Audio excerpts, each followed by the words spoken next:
Donc, nous allons voir dans cette présentation quels sont les principaux professionnels qui sont impliqués dans la rééducation actuellement en France. Donc, tout d'abord, les massokinésithérapeutes, c'est l'art de guérir qui utilise toutes les techniques du mouvement. Les patients pris en charge par les kinésithérapeutes sont essentiellement des patients qui ont des troubles de l'appareil locomoteur, qui soient d'origine orthopédique, rhumatologique ou neurologique.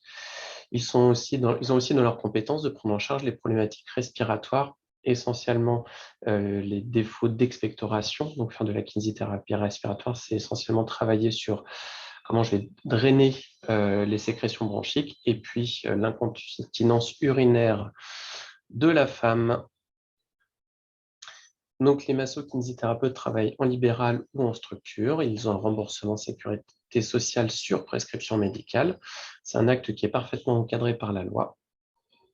Suite à une prescription médicale, le kinésithérapeute doit faire une demande d'entente préalable auprès des caisses d'assurance maladie.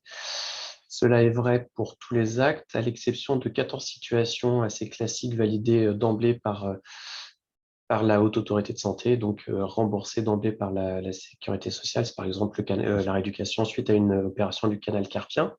Et puis les actes urgents. Donc, quand vous indiquez urgent sur la prescription, ça affranchit le kinésithérapeute de faire une demande d'entente préalable. Donc, les masseurs kinésithérapeutes peuvent utiliser des moyens mécaniques dans l'objectif de leur prise en charge. Ces moyens mécaniques sont particulièrement utilisés quand on est dans le cadre de la rééducation du mouvement ou de l'activité physique pour le reconditionnement à l'effort. Ils ont aussi des moyens physiques pour prendre en charge les patients. Donc, c'est des moyens physiques qui sont dans la très grande majorité avec comme objectif de diminuer la douleur, et essentiellement la douleur articulaire. Donc, il peut s'agir de techniques thermiques, donc chaud-froid, de techniques de ionisation, d'électrochoc et d'électrostimulation. Donc, les kinésithérapeutes sont les piliers de la prise en charge des déficiences de l'appareil locomoteur et donc sont très utiles dans des pathologies neurologiques, rhumatologiques, mais aussi en traumatologie et en post-opératoire. Un autre métier très important dans le domaine de la rééducation, c'est l'ergothérapie. Donc, c'est la thérapie par le travail. C'est une activité qui peut se faire en libéral ou en structure. Et les ergothérapeutes travaillent essentiellement en structure car il n'y a pas actuellement en France de remboursement sécurité sociale. L'objectif de l'ergothérapie, c'est de maintenir au maximum le patient autonome dans son environnement. Donc, c'est un travail qui va être à la fois un travail de rééducation pour essayer de diminuer les déficiences suite à une pathologie, et puis un travail de réadaptation, c'est-à-dire faire en sorte que la personne puisse faire malgré la présence d'une déficience. Donc, travailler, c'est- être réadapté à son environnement, c'est réussir à avoir une activité fonctionnelle malgré une difficulté euh, physiologique, une difficulté rhumatologique, une difficulté neurologique. Donc, j'ai la présence d'une déficience qui n'a pas été guérie. Et donc, la rééducation n'a pas pu porter autant qu'on le voudrait la déficience vers un objectif fonctionnel. Et donc, bien souvent, on va travailler aussi sur les techniques de réadaptation. Donc, les ergothérapeutes vont travailler sur la rééducation, en particulier des soins personnels, donc des activités de vie quotidienne, toilette, habillage, repas, déambulation. Et vont travailler aussi sur des activités qui sont un petit peu plus complexes de la vie quotidienne, comme la conduite automobile, l'accès au travail, etc., etc. Et donc, toutes ces activités de réadaptation, dans le cadre de la prise en charge rééducative et réadaptative d'un patient, c'est vraiment l'ergothérapeute qui est le socle, le pilier de la réadaptation. Donc, les ergothérapeutes peuvent utiliser un très grand nombre d'aides techniques adaptées aux patients. Donc, ces aides techniques peuvent être des aides au transfert, par exemple, avec des disques de transfert et des ceintures qui vont permettre de mieux maintenir le patient.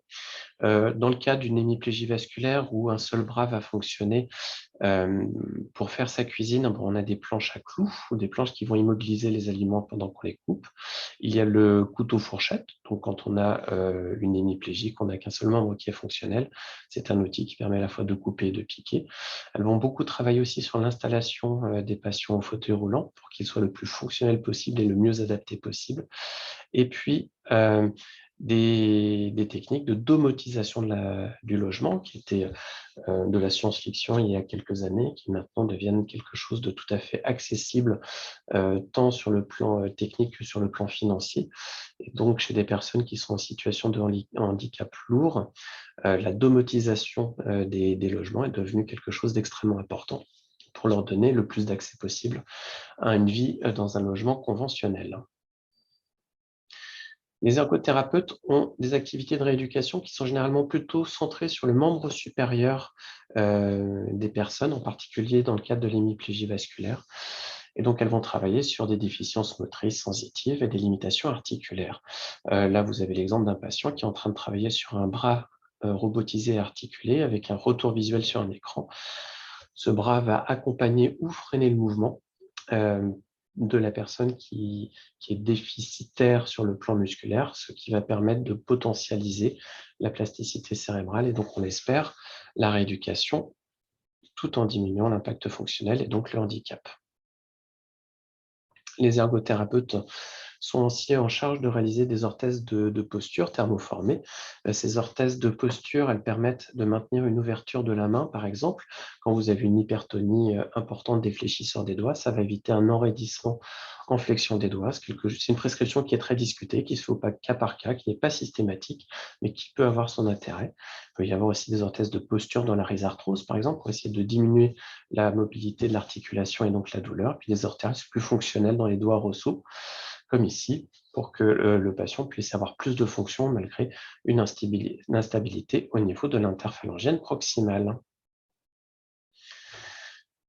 Donc, les ergothérapeutes sont vraiment en rééducation, dans ces stratégies pluridisciplinaires de rééducation, les piliers de la prise en charge des conséquences des déficiences. Donc, elles ont une activité de rééducation, mais on s'appuie énormément sur elles pour toutes les stratégies de réadaptation, que ce soit en rhumatologie ou dans des pathologies neurologiques. Les orthophonistes, donc l'orthophonie, c'est une activité salariée ou libérale avec un remboursement sécurité sociale sur prescription médicale. C'est un acte qui est encadré. Les objectifs de la prise en charge en orthophonie, elle se situe au niveau de la voix de la parole, donc ça peut être sur les problématiques de construction du langage comme l'aphasie, ou des problématiques d'articulation comme dans les dysarthries. Elles ont aussi un rôle important dans le travail de la déglutition des patients, en particulier les patients qui ont des troubles neurologiques. Et donc, on s'appuie beaucoup sur les orthophonistes pour tout ce qui est de l'ordre de la rééducation de la voix, de la parole et de la déglutition.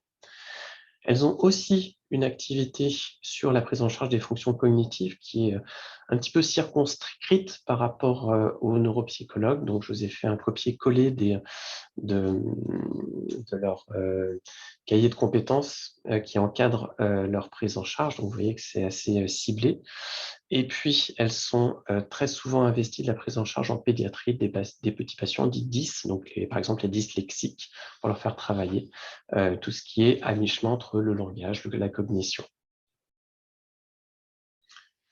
La psychomotricité, donc la psychomotricité, c'est une invention française. C'est des techniques de rééducation qui sont à mi-chemin entre une prise en charge psychologique et une prise en charge du mouvement. Donc, c'est la psychologie dans le mouvement. C'est quelque chose qui se fait beaucoup en activité salariée, en structure, et en particulier dans les EHPAD.